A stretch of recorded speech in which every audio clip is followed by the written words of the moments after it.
So, Your Excellency, Minister Pangestu, thank you very, very much for the honor you have given our institute by coming here today for your keynote address. We'd love to ask you a few questions about cultural diplomacy and also your position as Minister of the Creative Economy. First question that I'd like to ask, what role does cultural diplomacy have in overcoming challenges that arise in multicultural trade negotiations? I think it plays a lot of role because soft power.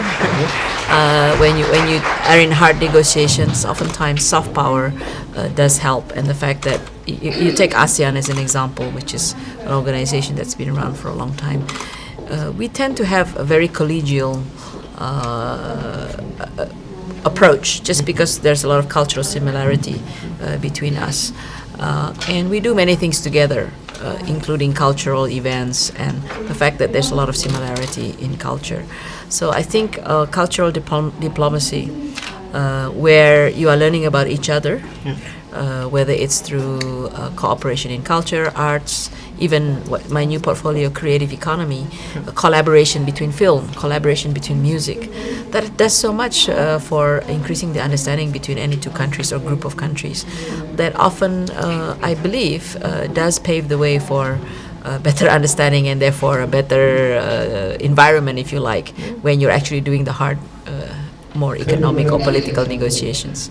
So not really in a multilateral as well as a bilateral way. Yeah. I would agree. Now I have another question linked to that. Does cultural diplomacy have a role in helping to enforce agreements that have been passed but not yet put into practice? That's a bit more difficult because at the end of the day, what you want to have in a multilateral agreement, there are always agreement and commitments and sanctions, right? If you don't fulfill a certain type of agreement. But I do think what cultural diplomacy can help is what we have found in Asia, I don't know whether it translates to other regions, is that when you have a very difficult situation, oftentimes having an honest broker in between can help. I'll give you an example between South Korea and North Korea, for instance. During the really heated discussions on the North Korean peninsula, Indonesia as the chair of ASEAN, we played like an honest broker role. All we did was just to get them to sit together. And it helped to reduce the temperature of the tension and the discussion. We don't do anything except just allow them, let's have lunch together or let's have dinner together, and then allow them to sit next to each other. You are not negotiating, you are not talking about anything, but you're just sitting next to each other. It can be very important, I think, in particular the human component, which sometimes is left out of the negotiations. Yes. So that's fascinating. Another very different question. We, over the past few days, had many different countries speaking to us, really from Africa, Middle East, around the world. And one of the big issues that seems to keep coming back, that's really blocking also cultural diplomacy and sometimes other forms of diplomacy, is corruption. In your opinion, why is corruption a serious problem in many countries? And what do you think needs to happen to address the issue of corruption? I think corruption, we as a government, when we came in 2004, we had a very, very strong commitment and mandate to eliminate corruption. But of course, that is a process. You have to do both. I think you have to ensure that you have the independent courts, you have the laws and regulations that allow you to apprehend corruption, and make sure you go through the process of investigation and meting out the punishment. And we have done that. There are former ministers, former parliamentarians, business people, hundreds of them now who have gone through this. But at the same time, you have to address it at the root. And at the root, this is a bit more difficult. One of the big issues for us is bureaucratic reform. And along with that goes remuneration, so better remuneration for the public servants. And then creating policies, institutions, and systems that do not allow for abuse of power. Okay, so transparency, clear regulations. If you apply for a license, it should cost this much, this many days. And then have a kind of a monitoring scrutiny process throughout that. Yeah. Good, excellent. I'd like to turn it to my colleague Ariane, who would also like to ask a few questions. Sorry if I messed up the name. Minister Pangestu? Yes, correct. I'd like to ask a question regarding the environment. environment. Deforestation and environmental degradation is a serious problem in Indonesia. In 2010, a deal was signed between Norway and Indonesia in order to help this and also to curb the problem and reduce corruption associated with it. What roles do you see corporate social responsibility and cultural diplomacy in implementing these agreements? Great role. I've been through this in the process, and it took us some time actually to convince the companies involved that this is actually in the longer term, in their greatest interest to be able to be part of the process instead of trying to fight it. And what is important is not just the actual palm oil producers or those who are using the forest land or the peat land, but also the buyers, the Unilevers or the Cargills of the world, who are the buyers of palm oil. They're also under equal pressure from consumers not to buy palm oil from deforested land, illegally deforested land. So what we have come up with is actually not just the moratorium with Norway on further deforestation or using of peatland, but we've also come up with a scheme where the buyers of the palm oil and the sellers of the palm oil come to an agreement. We, from now on, we are for producing sustainable palm oil. What does that mean? And then they actually hire a third party to monitor, and come up with an action plan and a program. And I think this is the best of all worlds, that companies commit to sustainable production, and it is done in a way which is transparent, so there's no accusation. What had happened was there were NGOs that accused the producers, saying, "Oh, they're doing this, they're doing that." But it's in a way a little bit hearsay. Let's have it all out. Let's have an independent third party do the scientific study, do the monitoring and evaluation, and then everybody's clear on what needs to be done. And if there are mistakes that have been made, okay, we as a government, if they violated regulations, then they will be punished, and they should also be in a position to say, okay, we now are going forward. We have an action plan, and this is what we're going to do. So that's our approach. Final question then. Okay, and a related question.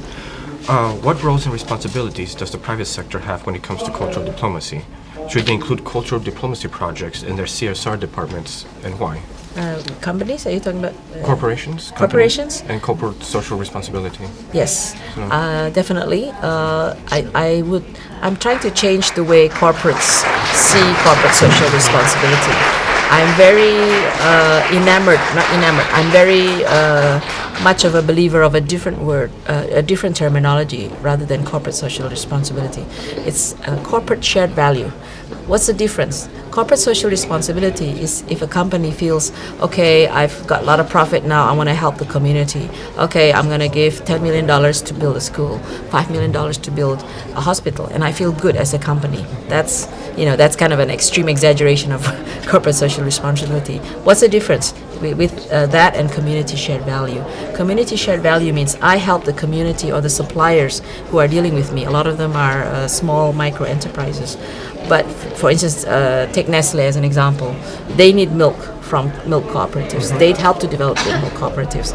The milk cooperatives develop, but Nestle also develops because they're getting good quality milk for what they need for their production, and so on. So I believe, and they can also teach them to do it in an environmentally sustainable way, in a socially sustainable way.